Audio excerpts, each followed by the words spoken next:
1 जून 1982 मैंने defence research and development laboratory DRDL की जिम्मेवारी संभाल ली।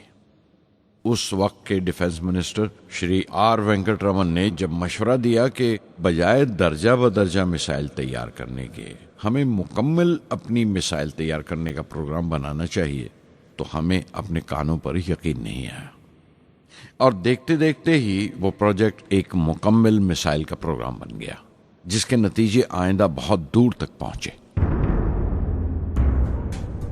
हर एक प्रोजेक्ट का नाम हिंदुस्तान की खुद मुख्तारी, सेल्फ रिलायंस का सबूत था।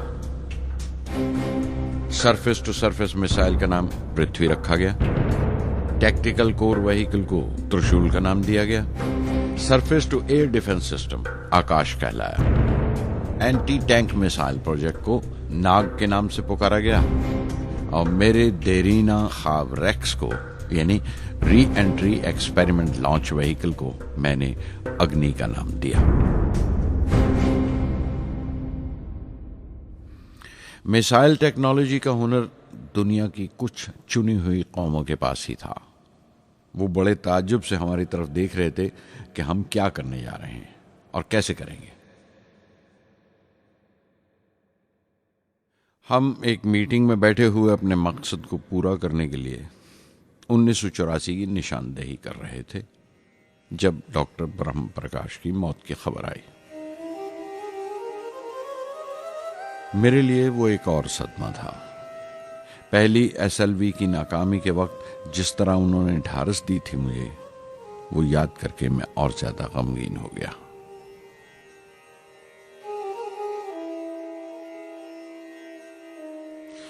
प्रोफेसर साराभाई अगर VSSC के निर्माता थे, बनाने वाले थे, तो डॉक्टर ब्रह्म प्रकाश उसके आमिल थे, एग्जीक्यूटर थे। उनकी विनम्रता ने मुझे बड़ी हद तक नरम कर दिया और मैंने अपनी तुंद मिजाजी पर काफी काबू कर लिया। उनकी हलीमी सिर्फ अपनी खूबियों तक ही महदूद नहीं थी, बल्कि अपने से छोटों को इज्जत देना भी उनकी आदत में शामिल था। उनके बर्ताव और सलूक में ये बात नजर आ जाती थी कि कोई शख्स भी खामियों से खाली नहीं है, यहां तक कि अफसर भी, लीडर भी, रहनुमा भी। वो बहुत बड़े दानिश्वर थे। एक कमजोर से शरीर के अंदर उनमें बच्चों की सी मासूमियत थी। मुझे वो हमेशा साइंसदानों में संत नजर आते थे।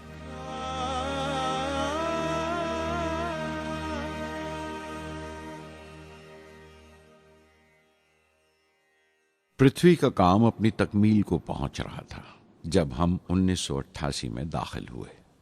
25 फरवरी 1988 सुबह 11:23 पर पृथ्वी की पहली परवाज वाक़ई हुई। हमारे मुल्क में वो एक ऐतिहासिक मौका था। पृथ्वी सिर्फ एक सरफेस टू सरफेस मिसाइल ही नहीं, बल्कि आइंदा आने वाली तमाम किस्म की मिसाइल का बुनियादी नक्शा भी था, फ्यूचर का मॉड्यूल था वो। पृथ्वी ने हमारे आस पड़ोस के मुल्कों को दहला दिया। मगरबी यानी वेस्टर्न मुल्कों को पहले तो हैरत हुई, फिर गुस्से का इजहार किया और पाबंदी लगा दी इंडिया के लिए कि वो ऐसी कोई चीज बाहर के मुल्कों से न खरीद सकें जो उनके मिसाइल प्रोग्राम में इस्तेमाल हो सकती हो या काम आ सकती हो। मिसाइल की इजाद में हिंदुस्तान की खुद मुख्तारी ने दुनिया के तमाम तरक्की याफ्ता मुल्कों को परेशान कर दिया। अग्नि की टीम में 500 से ज्यादा साइंसदान शामिल थे। अग्नि की परवाज 20 अप्रैल 1999 तय पाई थी। लॉन्च की तमाम तैयारियां मुकम्मल हो चुकी थीं और हिफाजत के लिए यह फैसला किया गया था कि लॉन्च के वक्त आसपास के तमाम गांव खाली करा दिए जाएं। अखबारात और दूसरी मीडिया ने इस बात को बहुत उछाला। 20 अप्रैल पहुंचते पहुंचते तमाम मुल्क की नजरें हम पर टिकी हुई थीं। दूसरे मुल्कों का दबाव बढ़ रहा था कि हम इस तजुर्बे को मुलतवी कर दें या खारिज कर दें, लेकिन सरकार मजबूत दीवार की तरह हमारे पीछे खड़ी रही और किसी तरह हमें पीछे नहीं हटने दिया। परवाज से सिर्फ 14 सेकंड्स पहले हमें कंप्यूटर ने रुकने का इशारा किया। किसी एक पुर्जे में कोई खामी थी। वो फौरन ठीक कर दी गई, लेकिन उसी वक्त डाउन रेंज स्टेशन ने रुकने का हुक्म दिया। चंद सेकंड्स में कई रुकावटें सामने आ गईं और परवाज मुलतवी कर दी गई। अखबारात ने आस्तीनें चढ़ा ली, हर बयान ने अपनी अपनी तरह की वजूहात निकाल ली। कार्टूनिस्ट सुधीर दार ने एक कार्टून शाया किया जिसमें एक खरीदार कुछ सामान दुकानदार को वापस करते हुए कह रहा था, अग्नि की तरह वो भी नहीं चली। एक कार्टून में दिखाया गया कि साइंसदान कह रहा है, सब ठीक था, स्विच बटन नहीं चला।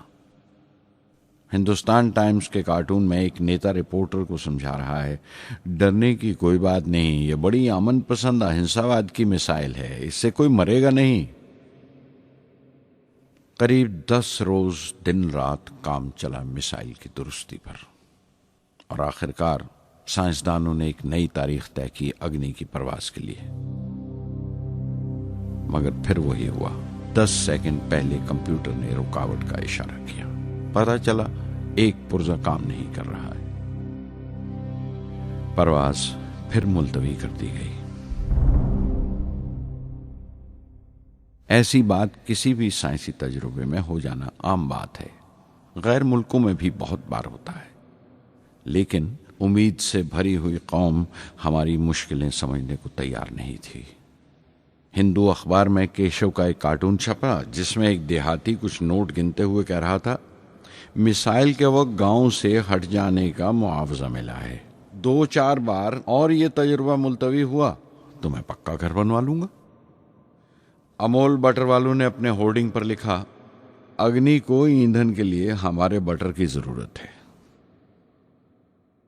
अग्नि की मुरम्मत का काम जारी रहा। आखिरकार एक बार फिर 22 मई की तारीख अग्नि की परवाज के लिए तय पाई।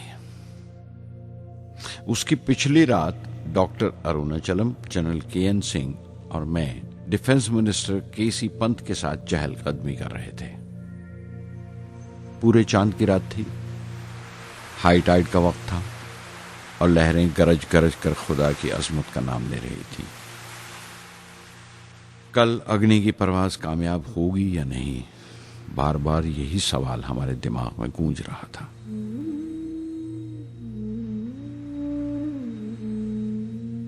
डिफेंस मिनिस्टर ने एक लंबी खामोशी को तोड़ते हुए पूछा, कलाम, कल अग्नि की कामयाबी मनाने के लिए क्या चाहते हो तुम? मैं क्या चाहता था? क्या था जो नहीं था मेरे पास? अपनी खुशी के इजहार के लिए मुझे क्या करना चाहिए? और अचानक मुझे जवाब मिल गया, हम 1 लाख पेड़ों की कोंपलें लगाएंगे। मैंने कहा और उनके चेहरे पर रौनक आ गई। तुम अपनी अग्नि के लिए धरती मां का आशीर्वाद चाहते हो, बोले। कल यही होगा।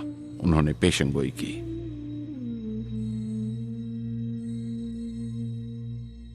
अगले दिन सुबह 7:10 पर अग्नि लॉन्च हुई। कदम कदम सही निकला। मिसाइल ने जैसे टेक्स्ट बुक याद कर ली हो, जैसे सबक याद कर लिया था। हर सवाल का सही जवाब मिल रहा था।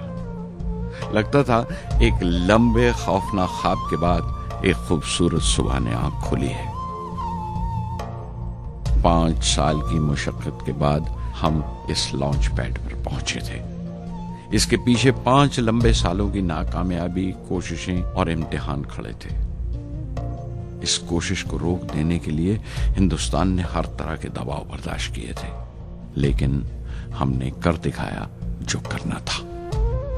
मेरी जिंदगी का सबसे कीमती लम्हा था वो मुट्ठी भर सेकंड्स, 600 सेकंड की वो परवाज जिसने हमारी बरसों की थकान दूर कर दी, बरसों की मेहनत को कामयाबी का तिलक लगाया। उस रात मैंने अपनी डायरी में लिखा, अग्नि को इस नजर से मत देखो। ये सिर्फ ऊपर उठने का साधन नहीं है, न शक्ति की नुमाइश है। अग्नि एक लौ है जो हर हिंदुस्तानी के दिल में जल रही है। इसे मिसाइल मत समझो, ये कौम के माथे पर चमकता हुआ आग का सुनहरी तिलक है। स्वधर्मम् अपि चावेक्ष्य न विकम्पितुम् कर्तुमर्हसि धर्म्याधियुद्धश्रेयोऽन्यक्षत्रियस्य न विद्यते स्वधर्ममपि चावेक्ष्य न विकम्पितुमर्हसि धर्म्याधियुद्धश्रेयोऽन्यक्षत्रियस्य न विद्यते अदच्चेत्त्वम् इमं धर्म्यं सङ्ग्रामं न करिष्यसि तदा स्वधर्मं कीर्तिं च हित्वा पापम् अवाप्स्यसि